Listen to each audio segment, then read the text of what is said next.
Subscribe कीजिए Indian defence news channel को और बेल आइकन को दबाइए डिफेंस रिलेटेड न्यूज सबसे पहले देखने के लिए।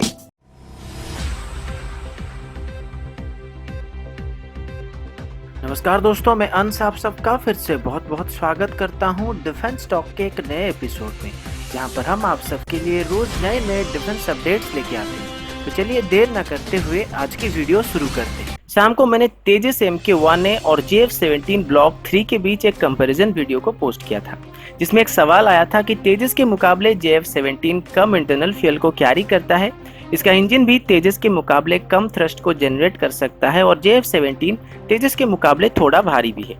तो इसकी रेंज, स्पीड और कॉम्बैट रेडियस तेजस के मुकाबले ज़्यादा कैसे है। दोस्तों, मैंने आप सबको पहले भी बाबा जी की चूरन के बारे में बताया था, जिसको खाने के बाद इंसानों को मायावी शक्तियाँ प्राप्त होती है और ये चूरन मशीनों पर भी असर करती है, जिसकी वजह से JF-17 राफेल, सुखोई और यहाँ तक कि F-35 से भी बेहतर माना जाता है। दोस्तों, आज की पहली अपडेट एमका की तरफ से है। पहली बार इंडियन एयरफोर्स ने MMRCA-2 टेंडर के साथ अपनी 5th जनरेशन फाइटर प्रोग्राम एमका को डायरेक्टली लिंक किया है। MMRCA-2 टेंडर में हिस्सा लेने वाले सारे कंपनीज को अब इंडिया को टेक्नोलॉजी ट्रांसफर करने के साथ साथ एमका प्रोजेक्ट पे भी मदद करना पड़ेगा।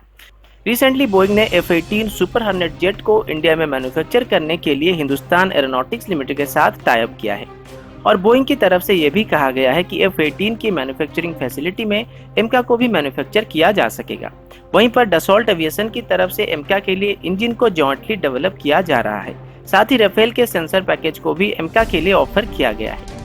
साब भी अभी एक 5th जनरेशन फाइटर एयरक्राफ्ट पर काम कर रहा है, जिसका नाम फ्लैग सिस्टम 2020 रखा गया है, जो कि शायद 2020 तक कंप्लीट होने वाली है। और साब की तरफ से कहा गया है कि अगर ग्रिफिन E को MMRCA-2 टेंडर में चुना जाता है तो इंडिया को साब एमका को डेवलप करने में मदद कर सकता है।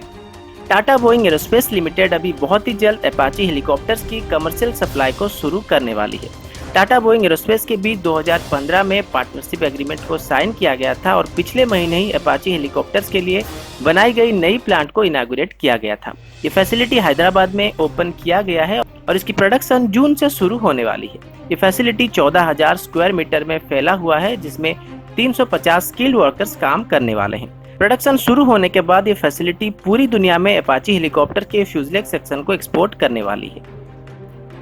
अगला अपडेट MMRCA-2 डील को लेके है। महिंद्रा ग्रुप के एक टॉप एग्जीक्यूटिव ने कहा है कि इंडियन नेवी और इंडियन एयरफोर्स के द्वारा हाल ही में इशू किया गया 110 मल्टीरोल फाइटर और 57 कैरियर बोन फाइटर जेट की टेंडर की कीमत 1 ट्रिलियन से भी ज्यादा हो सकता है और ये दोनों टेंडर आने वाले 12 से 18 महीनों के अंदर ही फाइनल किए जाने की संभावना है। महिंद्रा ग्रुप ने रिसेंटली F-18 जेट्स को मैन्युफैक्चर करने के लिए बोइंग के साथ टाई अप किया है और महिंद्रा ग्रुप का कहना है कि इंडियन एयरफोर्स और इंडियन नेवी को अभी कुल मिला के 167 फाइटर जेट्स की जरूरत है, जिनकी कीमत 1 लाख करोड़ से भी ज्यादा है और इनकी डिलीवरी डील साइन होने के 6 से 7 साल के अंदर होने वाली है। और एक बात भी यहाँ पर क्लियर कर दिया गया है कि ये दोनों टेंडर को आने वाले 12 से 18 महीनों के अंदर ही फाइनल किए जाने वाले हैं, यानी कि 2019 तक ये दोनों डील साइन कर लिए जाएंगे।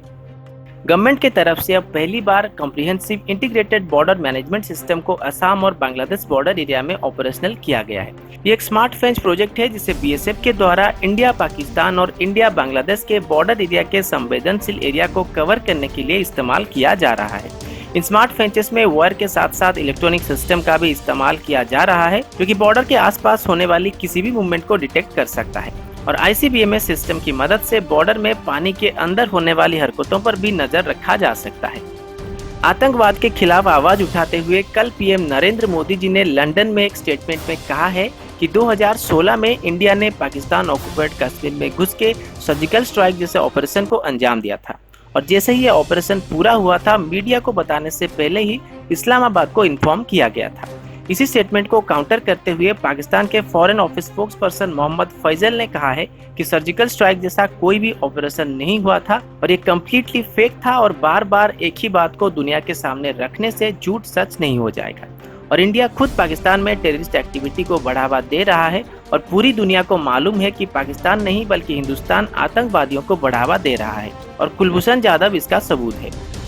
दोस्तों, इस पर मैं क्या कमेंट करूं, मुझे खुद समझ नहीं आ रहा है, क्योंकि एक तरह के लोग होते हैं जो सस्ते नशे करते हैं, गटर में कूदते हैं और अपनी इज्जत खुद उछालते हैं, और दूसरी तरह के लोग वो होते हैं जो एयरपोर्ट पर नंगा होते हैं, चड्डी में गांजा स्मगलिंग करते हैं और चेकिंग के बाद जब एयरपोर्ट से बाहर निकलते हैं तो मीडिया के सामने बताते हैं कि नहीं भाई, वो तो हम किस ब्रांड की चड्डी पहनते हैं वो देख रहे थे। तो दोस्तों अभी के लिए इतना ही, मिलता हूँ आपसे अगले वीडियो में। अगर आपको वीडियो अच्छा लगा तो इसे लाइक और कमेंट कीजिएगा, और अगर आपने अभी तक हमारे चैनल को सब्सक्राइब नहीं किया तो इसे सब्सक्राइब करने के साथ साथ बेल आइकन दबाना मत भूलिएगा।